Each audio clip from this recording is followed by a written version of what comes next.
Hello students, in the present lecture we are going to discuss verification of various atoms. Verification is truth finding process. Firstly, I am concerned with verification of goodwill. Which points should be taken into consideration while verifying goodwill? This is the point of our discussion. Verification of goodwill. Goodwill is included under fixed assets.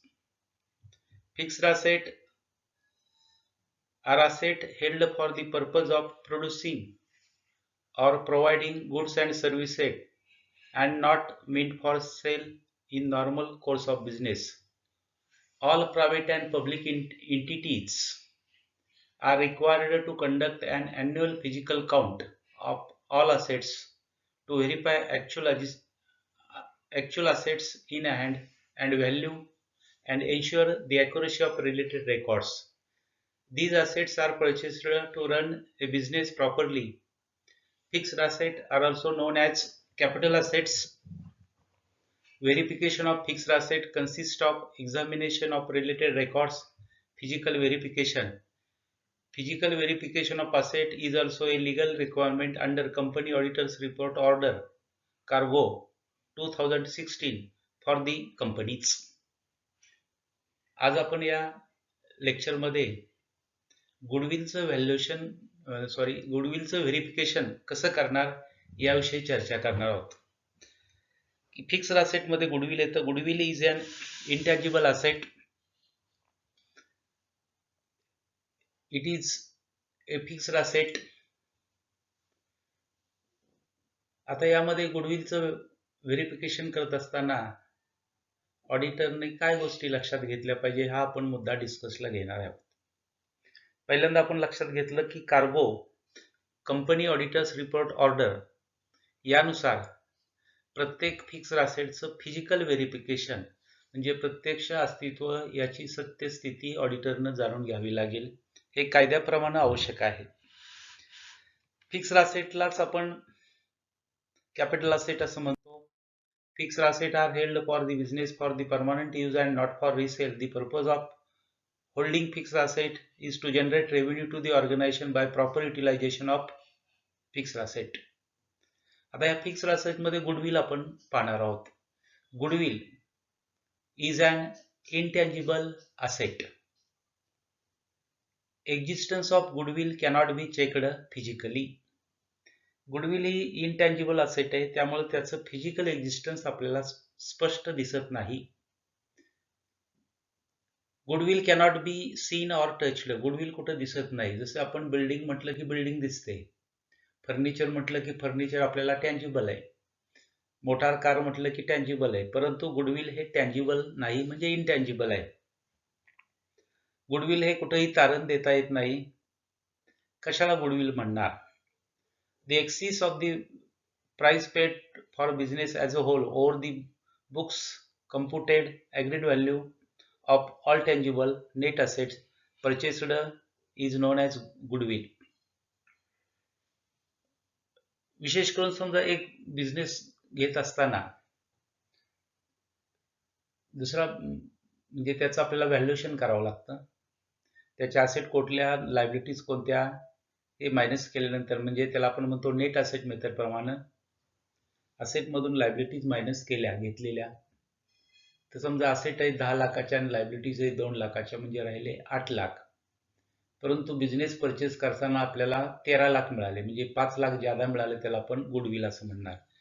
म्हणजे because of reputation gained by the existing business such kind of business get remuneration and these advantages are also derivable to the purchaser. पर्चेसरला त्याचे फायदे मिळतात, म्हणून आपण या बाबी लक्षात घेत असतो. मात्र बुक्स ऑफ अकाउंट्स मध्ये गुडविल दाखवलं जातं. आता आपला मुख्य मुद्दा चर्चेचा आला. While verifying goodwill, the auditor should consider the following factors. गुडविलचं सत्यापन करताना ऑडिटरनी कोणतेही मुद्दे लक्षात घेतले पाहिजेत. आता इथून जो पुढचा पार्ट आहे ह्या चॅप्टरचा किंवा या व्हेरिफिकेशनचा ते आपण ॲटम वाईज जाणार. आता ॲटम घेतोय गुडविल, नंतर पॅटेंट्स घेणार आहे, ट्रेडमार्क्स घेणार आहे. आता गुडविलचं व्हेरिफिकेशन कसं करायचं, म्हणजे हाऊ टू व्हेरीफाय गुडविल, म्हणजे ऑडिटरनं गुडविलची कशी तपासणी करायची, काय तपासणी करायची, कोणती सत्य जाणून घ्यायची, हे आपण इथं पाहणार आहोत. In case of goodwill is purchased, the auditor should verify the vendor's agreement or contract. समजा एका कंपनीने दुसऱ्या कंपनीचा बिझनेस घेतला, म्हणजे जी कंपनी एक वेंडर कंपनी आणि एक पर्चेसिंग कंपनी किंवा पर्चेसड कंपनी. वेंडर कंपनी यालाच पर्चेसड कंपनी म्हणतात आणि जी कंपनी बिझनेस घेते त्याला पर्चेसिंग कंपनी असं म्हणतात. समजा पर्चेसिंग कंपनीनं नेट टँजिबल असेटपेक्षा ज्यादा व्हॅल्यू दिली, मगाशी उदाहरण दिलं आपण, तर त्या असा जर बिझनेसचा खरेदीचा व्यवहार झाला असेल तर त्या ॲग्रीमेंट ऑडिटरनं चेक केला पाहिजे. If goodwill is created, the auditor should examine the reasonable grounds for creation of such fictitious asset existed. म्हणजे गुडविल ही काल्पनिक मालमत्ता आहे. It is not physically in exist. Physically ते अस्तित्वात असत नाही.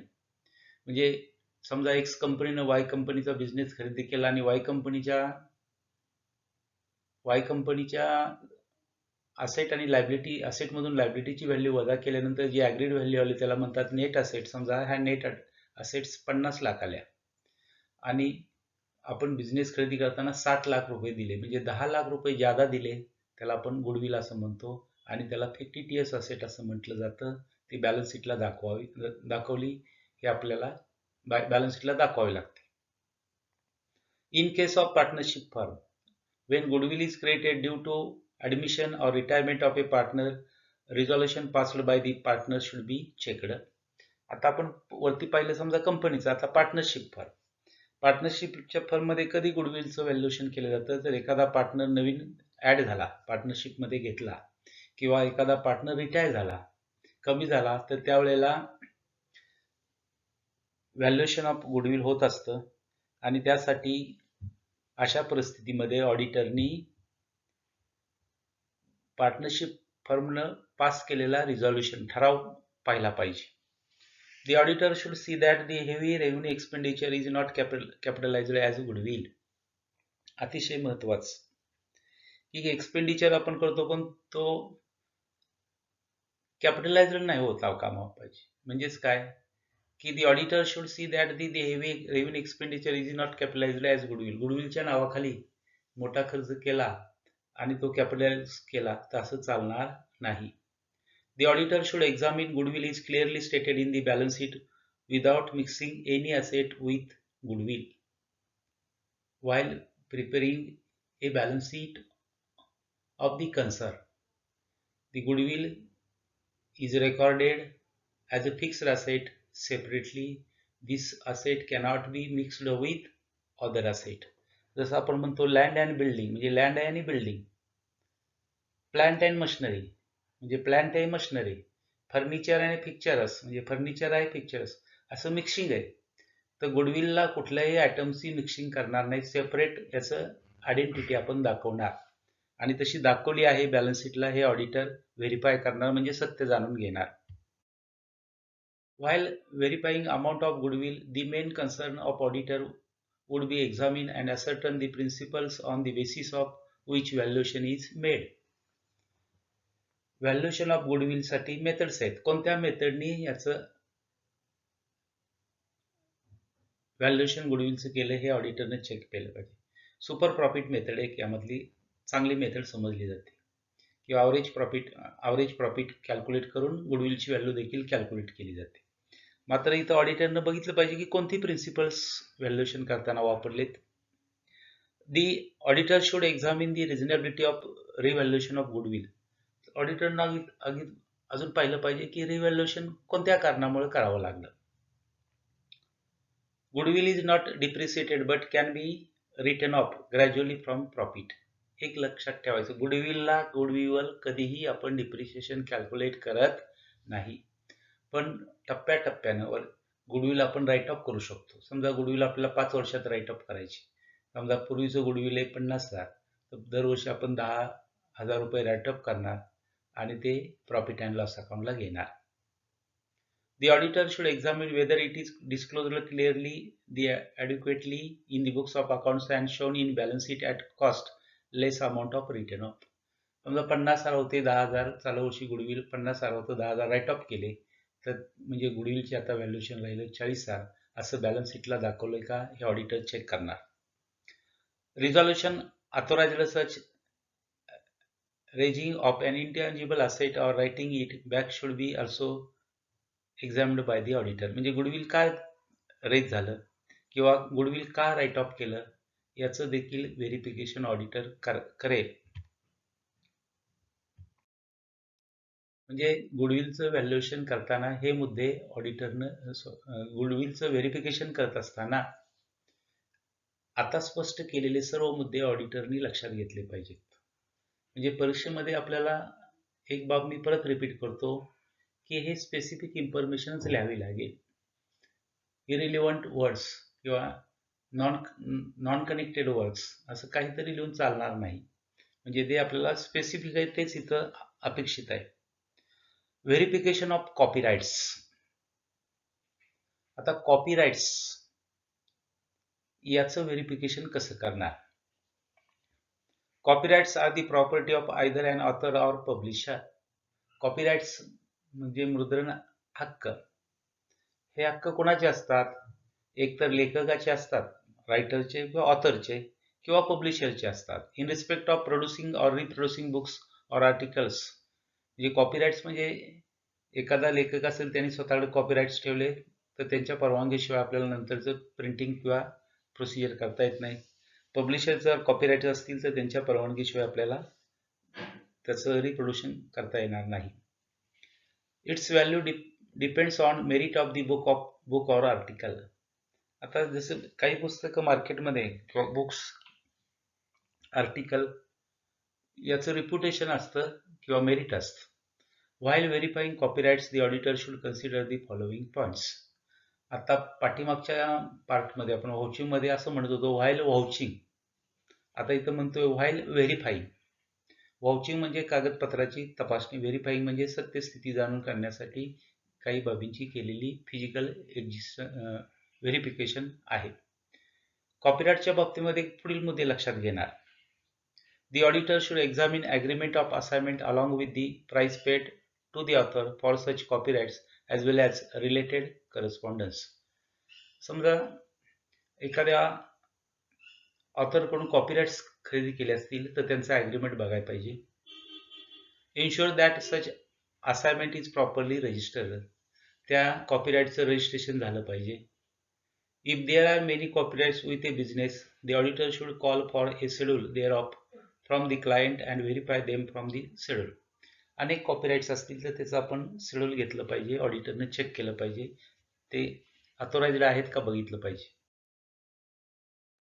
Ensure that value is determined on revaluation basis and the period of copyrights. मी किती वर्षासाठी कॉपीराइट्स दिलेत हा पिरियड देखील आपण तपासला पाहिजे. Ensure legal life of copyrights has not been expired. म्हणजे कॉपीराइटची मुदत संपली नाही कायदेशीर, हे देखील ज्या बिझनेसनं किंवा ज्या ऑर्गनायझेशननं कॉपीराइट्स खरेदी केले असतील तर त्या बाबतीत आपण पाहणार, किंवा पब्लिकेशन बिझनेस असेल तर त्याचे देखील आपण इथं मुद्दे लक्षात घेणार. Confirm that the copyrights which have expired are written off on the basis of appropriate and legal consideration. समजा काही व्हॅलिडिटी संपली असेल, जुनी पुस्तकं असतील तर त्याचं आपल्याला राईट ऑफ करता येतं. Examine the reasons of writing off the amount of copyrights. कॉपीराइटची अमाऊंट का राईट ऑफ केली, त्याची कारणं कोणती याची सत्यस्थिती ऑडिटर जाणून घेईल. See that the copyrights are fully written off in publication of books does not result in sale. म्हणजे कॉपीराइट्स रिटर्न ऑफ केले असतील पब्लिश्ड बुकच्या तर मग पुढच्या बाबी देखील काय घडलंय याचं ऑडिटरनं परीक्षण केलं पाहिजे. The auditor should obtain detailed information to confirm that all copyrights are shown in balance sheet. कॉपीराइट्सला जी रक्कम दिली, जी राईट ऑफ केली किंवा काही राईट ऑफ केली नाही, जसं असेल तशा पद्धतीनं, विशेष करून कॉपीराइट्स काही कालावधीनंतर आपण किंवा राईट ऑफ करतो, पण कॉपीराइटसाठी जी रक्कम आपण दिली ती बॅलन्स शीटला असेट म्हणून दाखवली पाहिजे. हे ऑडिटरनं चेक केलं पाहिजे. Next, verification of patents. मराठीमध्ये पॅटेंट्सला आपण म्हणतो एकाधिकार, म्हणजे सोल अथॉरिटी. पॅटेंट्स सध्या जगभरात पॅटेंट्सला जास्त महत्व आलेले. Those having patents they get good and best remuneration. Patents, समजा औषध कंपनी आहे, एखादे औषध तयार केलं आणि त्याची पॅटेंट्स त्यांच्याकडे असेल तर ते त्यांचे हक्क राहतात, एकाधिकार राहतात आणि जसा सेल वाढेल तसं त्याचे पॅटेंटची रॉयल्टी वाढत जाते. म्हणजे याचा अर्थ पॅटेंट्स, याचा अर्थ एकाधिकार. हे पॅटेंट्स कशातून तयार होतं? By sincere efforts and through the research. म्हणजे संशोधनातून काही नवीन बाबी शोधल्या जातात. नवीन मेडिसिन, नवीन एखादा शोध लागला जातो तर त्याचे पॅटेंट्स. समजा आता आपण म्हटलं कोविड सिच्युएशन आहे, कोविड सिच्युएशनमध्ये देखील समजा एखाद्या कंपनीनं, मेडिसिन कंपनीनं किंवा एखाद्या ऑर्गनायझेशननं आपण त्याच्यावर लस तयार केली तर त्यांना त्याचा पॅटेंट्स घेता येईल. म्हणजे त्याची विक्री जगात जेवढी होईल त्याच्यामध्ये त्यांची रॉयल्टी असेल, रेम्युनरेशन असेल.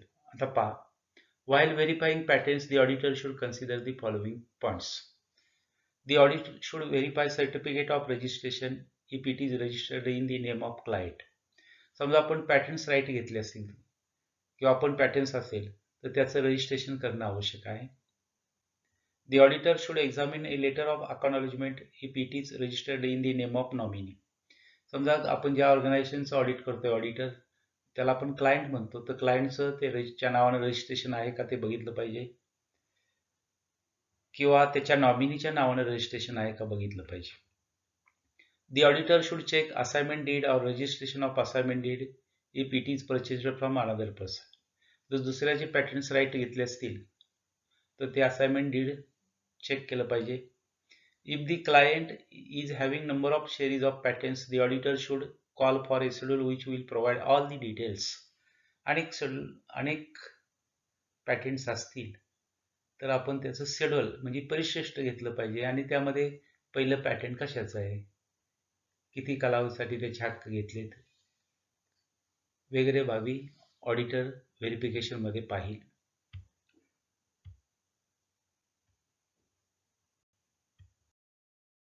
In case of patent, the auditor should examine the registration number, date of acquisition, description and the period of patent.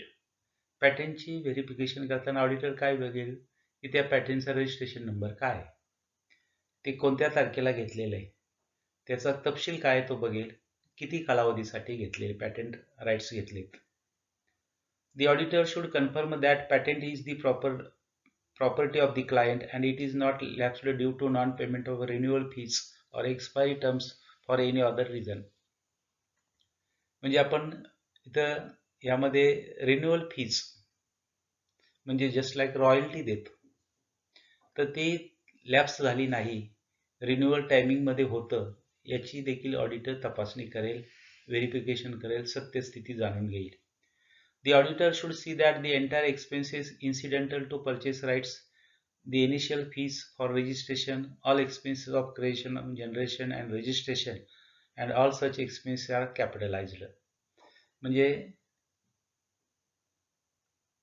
पॅटेंटसाठी purchase right म्हणजे परचेस करण्यासाठी जे रजिस्ट्रेशन फी असेल किंवा जनरेशन आणि क्रिएशनच्या संदर्भामध्ये जी काय खर्च झाला असेल तो सर्वच्या सर्व खर्च कॅपिटलाइज्ड म्हणजे कॅपिटल एक्सपेंडिचर म्हणून ट्रीट व्हायला पाहिजे, तसा झाला आहे याचं व्हेरिफिकेशन ऑडिटरनी केलं पाहिजे.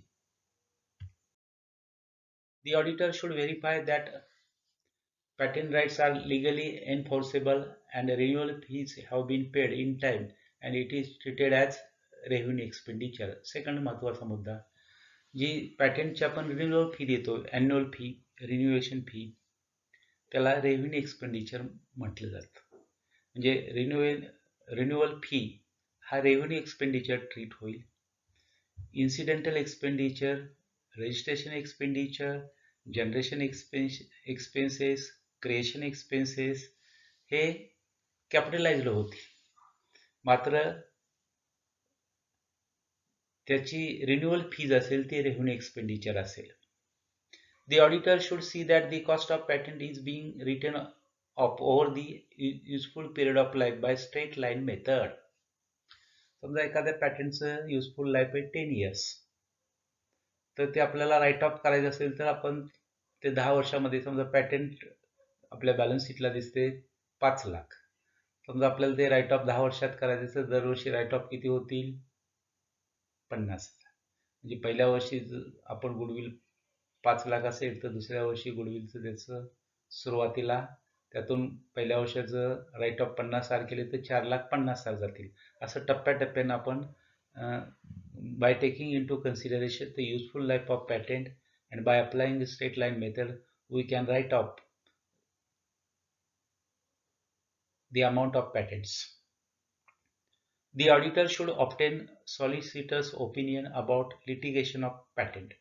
एक पॅटेंट संबंधी काही कायदेशीर वाद झाले असतील, चालू असतील, तर त्यासाठी सॉलिसिटरचं ओपिनियन ऑडिटरनी विचारात घेतलं पाहिजे. The auditor should verify that the patent is shown in the balance sheet at cost less amount of written off. हे आपण बॅलन्स शीटला पॅटर्न्स लिहिताना ते अमाऊंट जी राईट ऑफ केली ती वजा केल्यानंतर जी अमाऊंट राहील ती आपण दाखवली पाहिजे. म्हणजे हा आयटम तिन्ही पण ठिकाणी आला. कोणत्या तिन्ही ठिकाणी? व्हेरिफिकेशन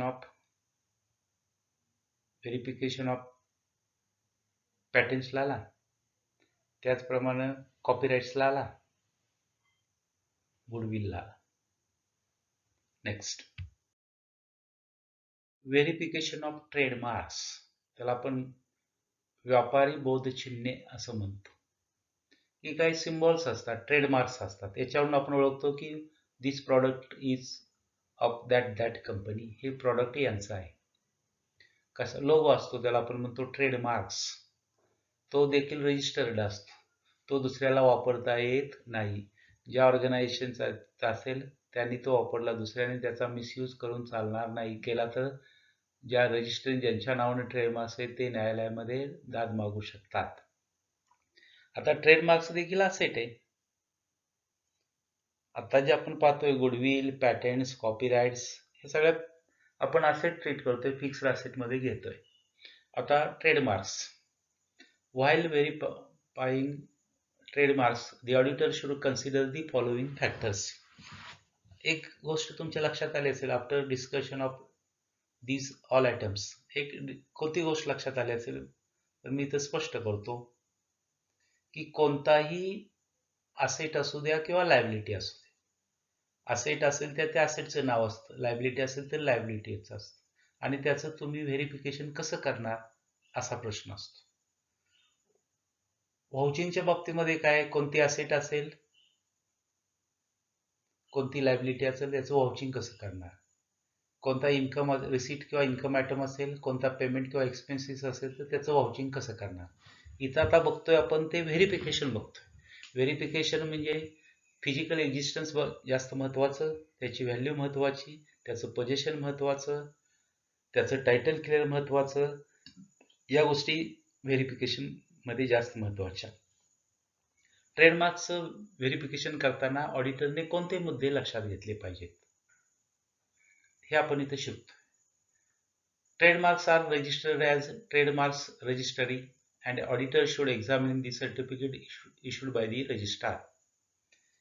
म्हणजे ट्रेडमार्क्स रजिस्ट्री असते, त्यामध्ये आपण त्याचं रजिस्ट्रेशन केलं आणि ते क्लायंट म्हणजे ज्या संस्थेचं ऑडिटर करणारे त्या संस्थेच्या नावे असेल तर त्याचं रजिस्ट्रेशन त्या संस्थेच्या नावे झाले, त्या ट्रेडमार्क्सचं, याची व्हेरिफिकेशन ऑडिटर करेल. The auditor should examine a letter of acknowledgement if it is registered in the name of nominee. जर का नॉमिनीच्या नावाने हे रजिस्ट्रेशन झालं असेल तर त्याचा पुरावा अकनॉलेजमेंट पाहिला जाईल. If a trademark has been acquired by the assignment, the amount paid there for will be vouched with the assignment and will represent capital expenditure. Assignment मार्फत म्हणजे असाइनमेंट मुळे ट्रेडमार्क्स अक्वायर झाले असतील तर त्यासाठी जी रक्कम दिली त्याचं व्हाउचिंग होईल. त्याचबरोबर तो खर्च कॅपिटल एक्सपेंडिचर ट्रीट केला जाईल. If the client is having, आता क्लायंट शब्द जिथं जिथं येतो तिथं लक्षात ठेवायचं. क्लायंट म्हणजे ऑडिटर, ज्या संस्थेचं ऑडिट करणार आहे, ज्या कंपनीचं ऑडिट करणार आहे, किंवा बँकेचं ऑडिट करणार आहे, किंवा सहकारी संस्थेचं ऑडिट करणार आहे, किंवा ज्यांचं ऑडिट करणार आहे अशा संस्थेला क्लायंट म्हणायचं. कोणाचा क्लायंट? ते ऑडिटरचा. मग आता इथे शब्द बऱ्याच वेळा क्लायंट येतो. क्लायंट म्हणजे ऑडिटर, ज्या संस्थेचं ऑडिट करतो त्या संस्थेला क्लायंट असं म्हणणार. If the client is having number of series of trademarks, the auditor should call for a schedule which will provide all the details. जर अनेक ट्रेडमार्क्स असतील तर त्याचं शेड्यूल मागितलं पाहिजे, म्हणजे थोडक्यात लिस्ट मागितली पाहिजे. समजा 10 ट्रेडमार्क्स आहेत तर कोणती 10 याची लिस्ट, याला आपण शेड्यूल इथं बोलतोय ऑडिटिंगमध्ये. शेड्यूल म्हणजे लिस्ट. त्यामध्ये काय असतं? ट्रेडमार्क कोणता, कधी रजिस्ट्रेशन झालं, किंवा त्याच्यासाठी किती कायदेशीर, या सगळ्या बाबी त्यामध्ये तपशीलवार असतात. म्हणजे हा आयटम कुठं कुठं लिहू शकतो आपण? ट्रेडमार्क्सला पण लिहू शकतो, कॉपीराइट्सला पण लिहू शकतो, पॅटेंट्सला बी लिहू शकतो. There are certain common items which are incorporate anywhere. म्हणजे काही असे कॉमन आयटम आहेत की आपण ते सर्व ठिकाणी लिहू शकतो. हे कुठं लिहू शकतो? शेड्यूल घ्यायचं म्हणून ट्रेडमार्क्सला लिहू शकतो, पॅटेंटला लिहू शकतो, कॉपीराइट्सला लिहू शकतो. The auditor should confirm that the trademark is the property of the client. आता सगळ्या आणखी हा सुद्धा मुद्दा कॉमन आहे. ट्रेडमार्क असेल, पॅटेंट असेल, कॉपीराइट्स ही प्रॉपर्टी ऑफ द क्लायंट असते. It is not lapsed due to the non payment of renewal fees or expiry terms for any other reason, की आपल्याला त्याचं रिन्युअल करावं लागतं. रिन्युअलची फी म्हणजे वार्षिक फी द्यावी लागते. ते रिन्युअल नाही झालं तर लॅप्स होण्याची शक्यता आहे. तर असं होणार नाही किंवा झालं नाही याचे व्हेरिफिकेशन ऑडिटरने केलं पाहिजे. The auditor should verify that the trademarks are legally enforceable and the renewal fees have been paid in time and it is treated as revenue expenditure. हा सुद्धा आयटम आपण कॉपीराइट्सला लिहू शकतो, पॅटेंट्सला लिहू शकतो. जो ट्रेडमार्क्सला लिहतो, जे ट्रेडमार्क्स, कॉपीराइट्स, पॅटेंट्स याला काही कॉमन आयटम आहेत जे आपण तिन्ही ठिकाणी लिहू शकतो. हा सुद्धा तिन्ही ठिकाणी आयटम लिहू शकतो की ज्याची रिन्युअल फी आहे त्याला रेव्हेन्यू एक्सपेंडिचर असं म्हणणार. The auditor should see that the cost of trademarks acquisition and all other legal expenses are capitalized. समजा आपण ट्रेडमार्क्स ॲक्विजिशन केले असतील तर त्याची कॉस्ट काय, दुसऱ्याचे घेतले असतील तर ते आपल्या नावावर रजिस्ट्रेशन करण्यासाठी जो कुठला कायदेशीर खर्च आला, या सर्व खर्चाला कॅपिटल एक्सपेंडिचर म्हटलं पाहिजे किंवा तसं कॅपिटलाइज झालं पाहिजे. हे ऑडिटर व्हेरिफिकेशनमध्ये पाहिजे. हा सुद्धा आयटम तिन्ही ठिकाणी आपण लिहू शकतो. The auditor should obtain solicitor's opinion about the litigation of trademarks. Litigation असेल काही, त्यामध्ये वादविवाद असतील तर दुसरी एक पार्टी असेल आणि आपल्या पार्टीचा म्हणजे क्लायंटमध्ये काही वाद असतील तर त्याचं लिटिगेशन संदर्भामध्ये सॉलिसिटरचं ओपिनियन घेतलं पाहिजे. हा सुद्धा आयटम आपण तिन्ही ठिकाणी लिहू शकतो. पॅटेंट्सला लिहू शकतो, कॉपीराइट्सला लिहू शकतो आणि ट्रेडमार्क्सला लिहू शकतो. म्हणजे there are certain items which are common in nature. म्हणजे काही आयटम असे आहेत की ते सर्व ठिकाणी वापरू शकतो. आता या पिरियडमध्ये आपण 4 बाबीचं व्हेरिफिकेशन लक्षात घेतलं. कशाचं व्हेरिफिकेशन लक्षात घेतलं? व्हेरिफिकेशन ऑफ गुडविल, म्हणजे गुडविलचं व्हेरिफिकेशन करताना कोणते मुद्दे लक्षात घेणार? Verification of copyrights, verification of patents, verification of trademarks.